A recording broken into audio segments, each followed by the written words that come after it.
এই কথা বলে বোনকে এবং বোনের জামাইকে তরবারির বাট দিয়া উল্টা পিঠ দিয়ে এত জোরে জোরে প্রহার করতেছি, এত জোরে জোরে আঘাত করতেছি।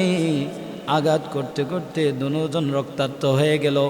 হযরত উমর নিজেও ক্লান্ত শ্রান্ত হয়ে গেলেন। এত মার মারামারছি, এত মার মারার পরও তার বোন ডাক দিয়া কয়, ভাই তুমি জীবনে আমার গায়ে কোনোদিন হাত তোলো নাই, এ ভাই কোনোদিন তুমি আমার গায়ে হাত তুলো নাই। ছোটবেলা থেকে আমরা দুইটা ভাই বোন এত বড় হইলাম, কোনোদিন তুমি আমার একটু মারি দাও নাই, আমার গায়ে হাত তুলো নাই, ফুলের একটু কাটা পর্যন্ত দাও নাই। কিন্তু আজকে মুহাম্মাদের ধর্ম গ্রহণ করার কারণে, আল্লাহর প্রতি বিশ্বাস আর ঈমান আনার কারণে তুমি আমাকে এইভাবে প্রহার করেছ। তবে জেনে নাও, আমাকে তুমি যতই প্রহার করো এই জীবন যেতে পারে, মারতে মারতে আমি শহীদ হয়ে যেতে পারি মায়ের খেতে খেতে, কিন্তু তারপরেও যে আল্লাহর ঈমান অন্তরের ভিতরে একবার কবুল করেছি, সেই আল্লাহর ঈমান অন্তর থেকে বের করব না। সুবহানাল্লাহ। হযরত ওমর চিন্তা করলেন, কি ব্যাপার, এত প্রহার করলাম, এত প্রহার করার পরও আমার বোনের ভিতরে কি মজা পাইল যে এত প্রহার করার পরও এই ধর্ম ছাড়তে সে রাজি না। ডাক দিয়া কয়, কি পড়তেছিলে একটু বের করো, আমি একটু দেখতে চাই। হযরত ওমরের বোন বের করছে, বলে না না তুমি এটা বের করছি ঠিক, কিন্তু ধরতে পারবা না। ডাক দিয়া কয়, কি করতে হবে? কয়, যাও যাও একটু ওযু গোসল করে আসো, পাক পবিত্র হয়ে আসো। হযরত ওমর তার ভিতরে কৌতূহল জাগলো, কি এমন জিনিস, আমার আদরের বোনটাকে এত মারলাম তারপরেও সে এটা ছাড়তে চায় না। হযরত ওমর ডাক দিয়া কয়, আমার একটু শোনাও, আমি একটু দেখতে চাই, আমি একটু পড়তে চাই। হযরত ওমর যখন বোনকে বললেন, তুমি একটু তেলাওয়াত করো, বোন তেলাওয়াত করতেছে, তাহা মা আনজালনা আলাইকাল কুরআনা লিতাশকা ইল্লা তাযকিরাতাল লিমান ইয়াখশা তানজিলাম মিম্মান খালাকাল আরদা ওয়াস সামাওয়াতিল উলা। তো এই কুরআনের ভিতরে বান্দার ইহকালীন এবং পরকালীন সকল সমস্যার সমাধান রয়েছে। কথা বলেন ঠিক কিনা? আল্লাহ পাক রব্বুল আলামিন সকল সমস্যার সমাধান এই কোরআনের মধ্যে দিয়ে দিয়েছেন। সুবহানাল্লাহ। সমাধান চাও যদি জীবনে মরণে, ফিরে যাও খুঁজে নাও চোখ রাখো কোরআনে। সমাধান চাও যদি জীবনে মরণে, ফিরে যাও খুঁজে নাও চোখ রাখো কোরআনে। সমাধান তবেই পাবে সুখ শান্তির ঠিকানা, তবেই পাবে সুখ শান্তির ঠিকানা, যদি মেনে নাও তুমি মনে প্রাণে। সমাধান হো সমাধান চাও যদি জীবনে মরণে, ফিরে যাও খুঁজে নাও চোখ রাখো কোরআনে। সমাধান এত চির অম্লান চির মুক্তির ডাক, এ যে মহাবাণী খুদারি কালামে পাক। ঠিক কিনা? এত চির অম্লান চির মুক্তির ডাক, এ যে মহাবাণী খুদারি কালামে পাক। এই দুনিয়ায় আর সেই দুনিয়া, এই দুনিয়ায় আর সেই দুনিয়া, মুক্তি পাবে তুমি দু জাহানে। সমাধান চাও যদি জীবনে মরণে, ফিরে যাও খুঁজে নাও চোখ রাখো কোরআনে। সমাধান এ বাণী সকলের নয় শুধু মুমিনের, যারাই চলবে মেনে ফল পাবে কোরআনের। এ বাণী সকলের নয় শুধু মুমিনের, যারাই চলবে মেনে ফল পাবে কোরআনে। ঘরে বলো কিংবা রাষ্ট্রে বলো, ঘরে বলো কিংবা রাষ্ট্রে বলো, অশান্তি দূর করে শান্তি আনে সমাধান, ও সমাধান। সমাধান চাও যদি জীবনে মরণে, ফিরে যাও খুঁজে নাও চোখ রাখো কোরআনে সমাধান। এজন্য কোথায় তাকাতে হবে? কোরআনের দিকে তাকাতে হবে। জীবনের সব সমস্যার সমাধান আল্লাহ পাক রব্বুল আলামিন কোরআনের ভিতরে দিয়ে দিয়েছেন। বান্দা তুমি কোন অবস্থায় থাকবা, সব সমস্যার সমাধান আল্লাহ রব্বুল আলামিন কোরআনুল কারীমে দিয়েছেন। আপনি রাষ্ট্রীয়ভাবে, সামাজিকভাবে, আপনি ঘরোয়াভাবে পরিবারের ভিতরে যেইভাবে কোরআনকে ফিট করতে যাবেন, কোরআন সেখানেই ফিট হয়ে যাবে, কোরআন সেখানেই নূর ছড়াবে, কোরআন সেখানে আপনাকে আলোকিত করে দিবে। সুবহানাল্লাহ। প্রাণের ভাইয়েরা, আমার বন্ধুগণ, বলতেছিলাম ইমানদারদের 5টি গুণ। খাঁটি একজন ইমানদারের গুণ হলো 5টি। জুড়ে বলেন কয়টি? 5টি গুণ। 1 নাম্বার, আল্লাহ পাক রব্বুল আলামিন সূরাতুল আনফালের 2 নং আয়াতে কারিমায় বলেন, ইন্নামাল মুমিনুনাল্লাযীনা ইযা যুকিরাল্লাহ ওয়াজিলাত কুলুবুহুম وَإِذَا تُلِيَتْ عَلَيْهِمْ آيَاتُهُ زَادَتْهُمْ إِيمَانًا। আল্লাহ পাক রব্বুল আলামিন ইমানদারদের গুণ বর্ণনা করলেন। রব্বুল আলামিন বলেন, তোমরা যারা নিজেদেরকে খাঁটি ইমানদার দাবি করতে চাও, তোমরা নিজেদের সাথে এই গুণগুলা মিলায় নাও। যদি এই গুণগুলা তোমার ভিতরে থাকে, বুঝতে হবে তুমি আসলেই প্রকৃত ইমানদার। আল্লাহ পাক রব্বুল আলামিন ডেকে বলেন, 1 নাম্বার গুণ হলো ওয়াজিলাত কুলুবুহুম। যখন আমার নাম বান্দার সামনে নেওয়া হবে, যখন কোনো ইমানদারের সামনে আমি আল্লাহর নাম উচ্চারণ করা হবে, ওই বান্দাটার অন্তরটা আমার ভয়ে প্রকম্পিত হয়ে যাবে। সুবহানাল্লাহ। আল্লাহ পাক রব্বুল আলামিন ইমানদারের 1 নাম্বার গুণ বললেন, বান্দার অন্তরটা আমি আল্লাহর নামের স্মরণে প্রকম্পিত হবে। আমি আল্লাহর স্মরণে বান্দার অন্তরটা নরম হয়ে যাবে। আমি আল্লাহর স্মরণে বান্দা ভিতর সন্ত্রস্ত হয়ে যাবি। ওয়াইদা তুলিয়াত আলাইহিম আয়াতু।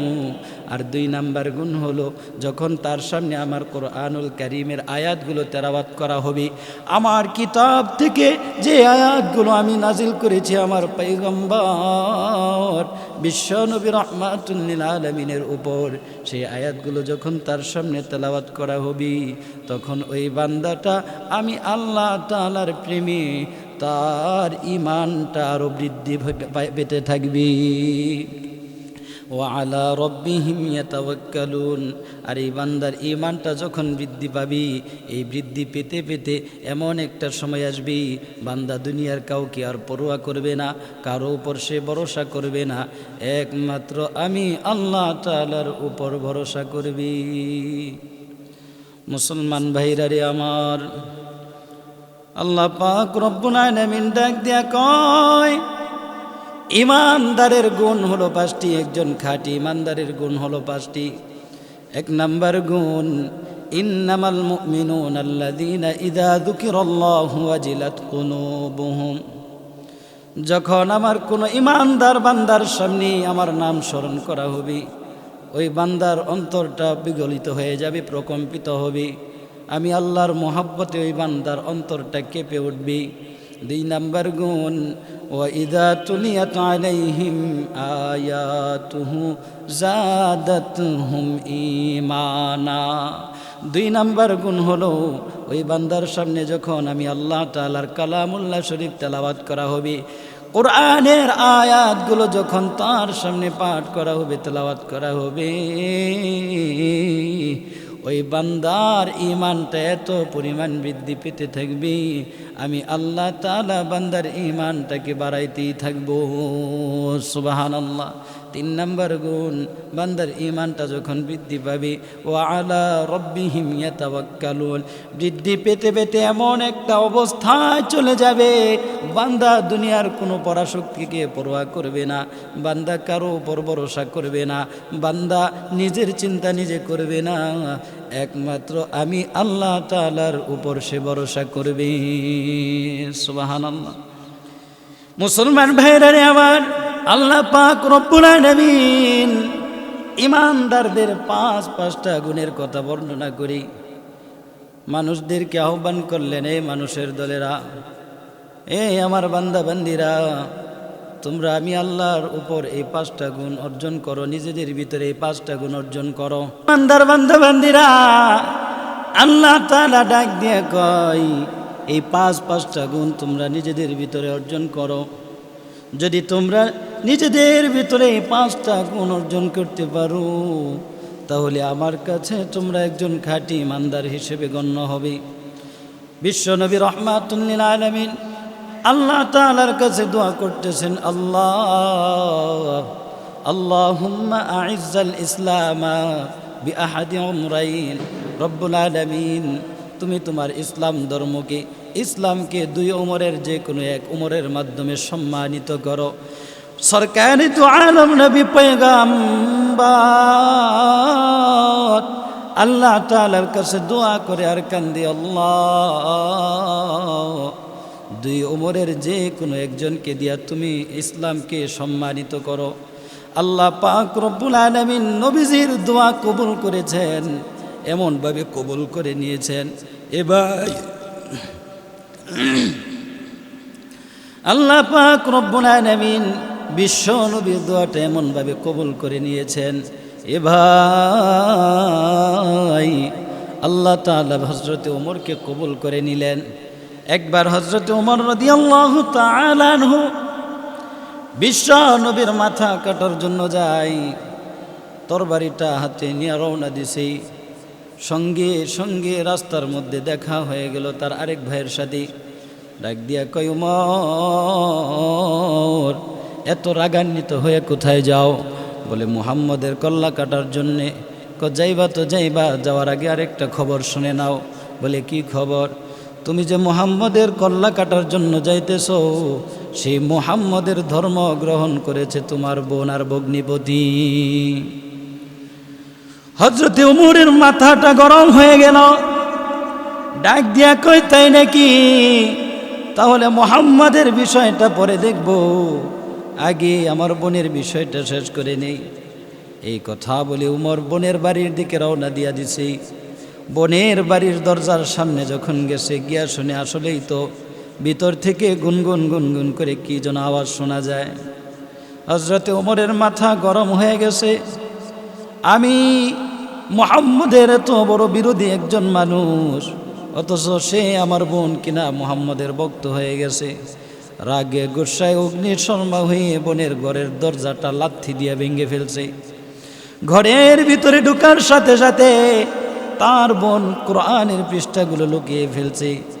বোন রে ডাক দিয়া কয়, বোন, আমরা তো একই মায়ের ঘরের সন্তান, আমাদের শরীরের মধ্যে একই রক্ত প্রবাহিত হয়, তারপরও তুমি কিভাবে আমার সাথে বিশ্বাসঘাতকতা করতে পারলা? আমার রক্তের সাথে কিভাবে বিশ্বাসঘাতকতা করে মুহাম্মদের ধর্ম তুমি গ্রহণ করছো? এই কথা বলে বোনকে এবং বোনের জামাইকে তরবারির বাট দিয়া উল্টা পিঠ দিয়া এত জোরে জোরে প্রহার করতেছি, এত জোরে জোরে আঘাত করতেছি। আঘাত করতে করতে দুজন রক্তাক্ত হয়ে গেল। হযরত উমর নিজেও ক্লান্ত শ্রান্ত হয়ে গেলেন। এত মার মারছি, এত মারার পরও তার বোন ডাক দিয়া কয়, ভাই, তুমি জীবনে আমার গায়ে কোনোদিন হাত তোলো নাই। এ ভাই, কোনোদিন তুমি আমার গায়ে হাত তুলো নাই। ছোটবেলা থেকে আমরা দুইটা ভাই বোন এত বড় হইলাম, কোনোদিন তুমি আমার একটু মারি দাও নাই, আমার গায়ে হাত তুলো নাই, ফুলের একটু কাটা পর্যন্ত দাও নাই। কিন্তু আজকে মুহাম্মাদের ধর্ম গ্রহণ করার কারণে, আল্লাহর প্রতি বিশ্বাস আর ঈমান আনার কারণে তুমি আমাকে এইভাবে প্রহার করেছ।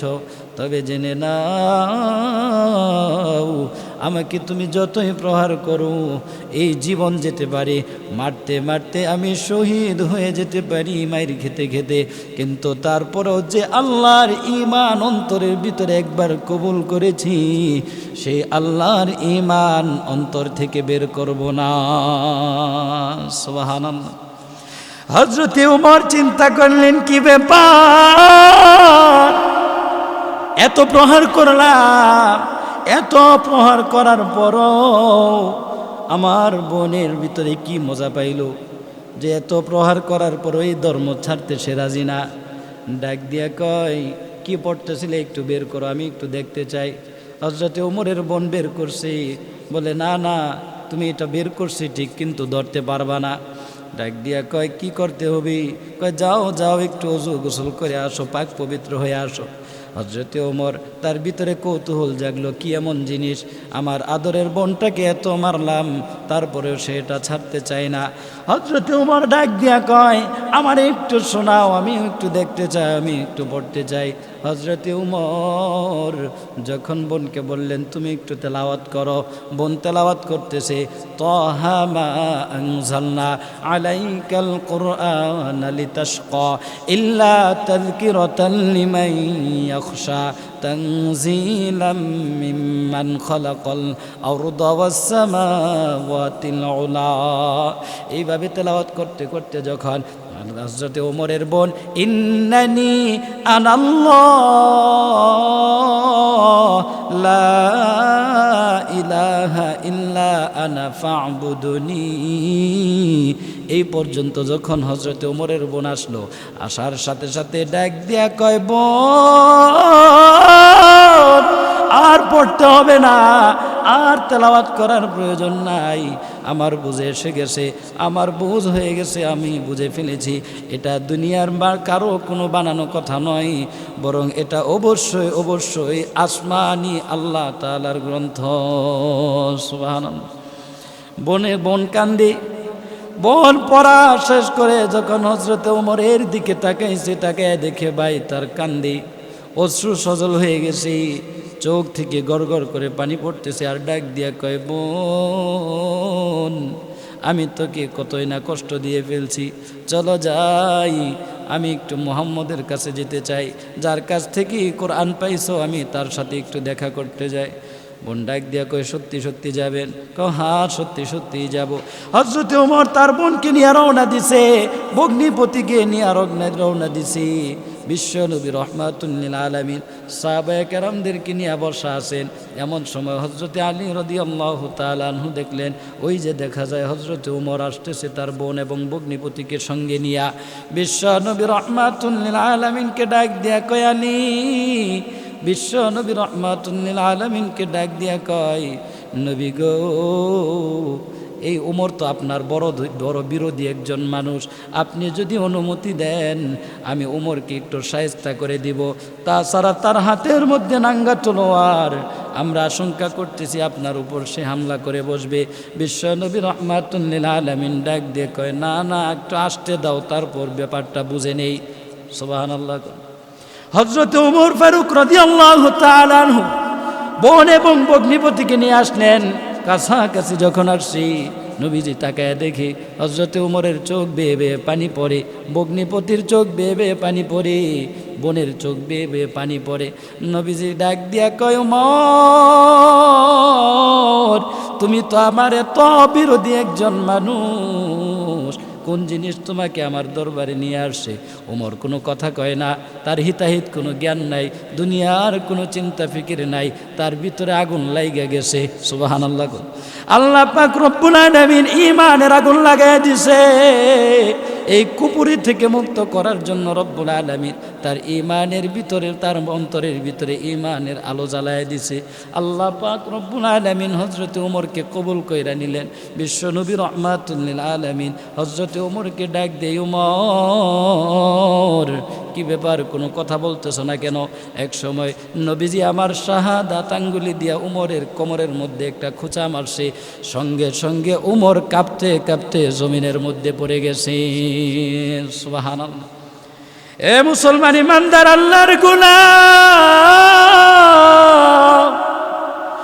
উমর জমিনের মধ্যে পড়ে গিয়া নবীর ডাক দেয়া কয়, নবী গো, এতদিন উমর ছিল আপনার বড় বিরোধী, আজকে থেকে এই নেন উমরের তরবারি, যেই তরবারি এতদিন পর্যন্ত আপনি এবং আপনার সাহাবীদের বিরুদ্ধে চলছে, আজকে থেকে আমি উমর এবং আমার তরবারি ইসলামের পক্ষের লোক হয়ে গেলাম, আপনি মুহাম্মদের পক্ষের লোক হয়ে গেলাম। সুবহানাল্লাহ। আল্লাহর রাসূল বিশ্ব নবী রাহমাতুল লিল আলামিন ডাক দিয়া কয়, আরে উমর, কোন জিনিস তোমার এইভাবে আমার কাছে আনছে? হযরত উমর ডাক দিয়া কয়, যে বাণী আমি একবার শুনছি, ওই বাণীর মধু আমার অন্তরের মধ্যে একবার যখন ঢুকছে গো, আমার বোঝার বাকি রইল না। এটা দুনিয়ার কোনো মানুষের কোনো কিচ্ছা কাহিনী নয়, দুনিয়ার মানুষের কোনো বানানো কথা নয়, বরং এটা আল্লাহ তাআলার পক্ষ থেকে বাণী।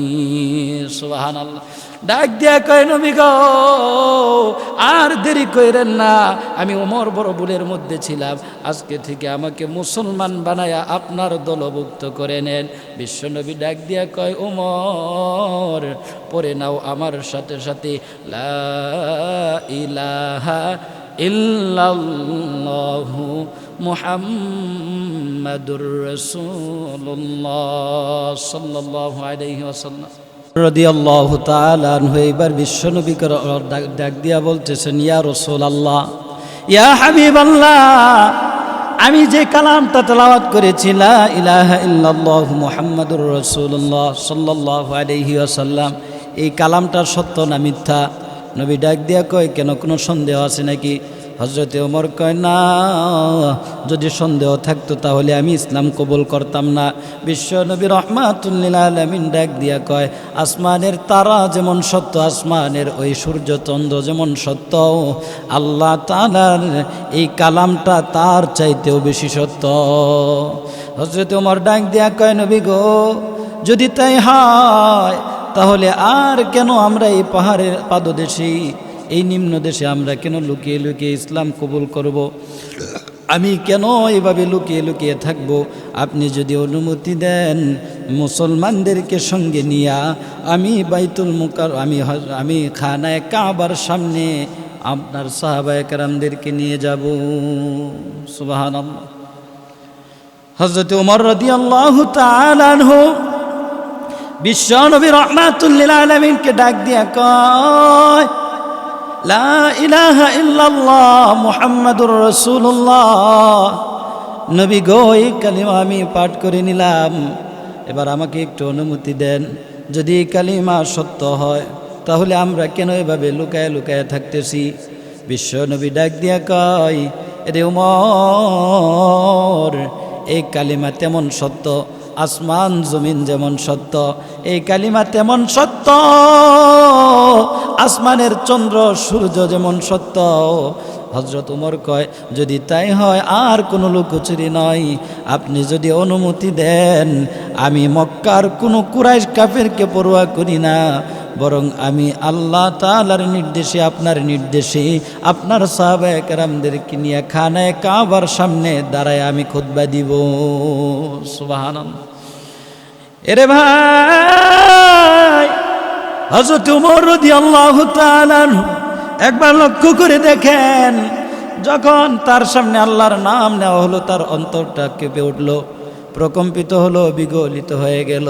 তারপর যখন আল্লাহর কালাম তার সামনে তেলাওয়াত করা হলো, তার অন্তরের মধ্যে আল্লাহ তাআলা ঈমানের নূর ঢেলে দিলেন। মনোযোগ সহকারে শোনার কারণে আল্লাহ রব্বুল আলামিন তার ঈমানটা এত পরিমাণ বৃদ্ধি করে দিলেন। বৃদ্ধি পেতে পেতে এমন হয়ে গেল যেই সময়ে কোনো মুসলমানদের ঈমান আনার কথা শুনলে মক্কার কাফের মুশরিকরা ওই মুসলমানের উপর এত পরিমাণে জুলুম নির্যাতন করত, সেই বিপদের মুহূর্তে কাউকে পরোয়া না করে তিনি মুসলমানদের জামাত নিয়ে খানায় কাবার সামনে চলে গেলেন। সুবহানাল্লাহ।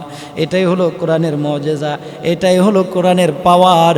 আল্লাহ পাক রব্বুল আলামিন যাকে দেন তাকে অবশ্যই পরিপূর্ণ কামেল ঈমান দান করেন। সুবহানাল্লাহ। মুসলমান ভাইরা আমার, খাঁটি ঈমানদারের আর একটা গুণ হলো আল্লাযীনা ইউকিমুনাস সালাহ ওয়া মিম্মা রাযাকনাহুম ইউনফিকুন। যারা ঈমানদার দাবি করবে তারা নামাজ কায়েম করবে। আল্লাহ পাক রব্বুল আলামিন বলেন নামাজ কায়েম করবে। নামাজ কায়েম করার আরেক অর্থ, নামাজ কায়েম করার অনেকগুলো অর্থের মধ্যে একটা হলো যথা সময়ে 5 ওয়াক্ত নামাজ জামাতের সাথে কেউ যদি আদায় করে, ওই বান্দাটা আল্লাহ তাআলার নামাজ কায়েম করলো। সুবহানাল্লাহ। এরপর রব্বুল আলামিন বলেন ওয়া মিম্মা রাযাকনাহুম ইউনফিকুন। এ দুনিয়ার মানুষেরা, তোমাদের কাছে যে সম্পদ আছে এটা তোমাদের নিজেদের না, আমি আল্লাহ তাআলা তোমাদেরকে দান করেছি। বিশ্ব নবী রাহমাতুল লিল আলামিন বলেন, এ দুনিয়ার মানুষ, এই সম্পদ কিন্তু তোমাদের না। অতএব as-সাদাকাতু তুতফিউ গযবার রাব্বি ওয়া তাদফাউ মিতাতাসসু।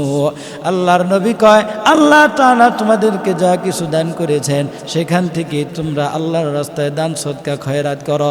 যদি তোমরা আল্লাহ তাআলাকে দাও, অনেক সময় দেখা যায় বিভিন্ন আযাব গজব আমাদের উপর আসতেই থাকে। বিশ্ব নবী রাহমাতুল লিল আলামিন ডাক দিয়া কয়, ও দুনিয়ার মানুষেরা, তোমরা যদি আল্লাহর রাস্তায় দান সদকা করো, রব্বুল আলামিন তোমাদের উপর থেকে যাবতীয় রোগ বালা মুসিবত সব কিছু দূর করে দিবেন। সুবহানাল্লাহ। এই 5টা গুণ অর্জন করার দরকার আছে না নাই? আরও আসতে বলেন, আছে না নাই? আল্লাহ তাআলা আমাদের সবাইকে এই 5টা গুণ অর্জন করার তৌফিক দান করুন। আমিন।